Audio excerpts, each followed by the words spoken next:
एक काम कर, तू देखते रहे, मैं पेड़ पे चढ़ता हूँ। ठीक है भाई, तू चढ़ जा, मैं देखता हूँ इधर उधर। आजा भाई, तू भी आजा, जल्दी से आजा भाई।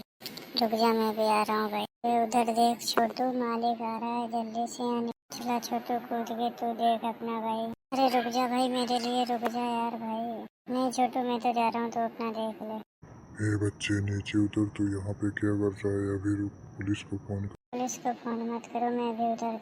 तू ऐसे नहीं मानेगा, लगता है पुलिस को फोन करना ही पड़ेगा। जल्दी बता, उतर रहा है या फोन करूँ? अंकल मेरे को डर लग रहा है, रुको मैं उतरता हूँ। अरे मैया, ये तो गिर के बेहोश हो गया। अरे बाप रे बाप, ये तो गिर के बेहोश हो गया। भागना पड़ेगा इधर। भागो भागो, जल्दी यहाँ से भागो। अरे मैया रे, सर फट गया। अरे अंकल कहाँ भाग गए? चिंटू बाहर आ जा भाई अब। अरे यार, मैं भागा नहीं था, मैं इधर ही छुप के देख रहा था, वेट कर रहा था। वो तो पता है, तू क्या कर रहा था। चल इधर से निकल दे, वरना अंकल आ जाएंगे दोबारा से।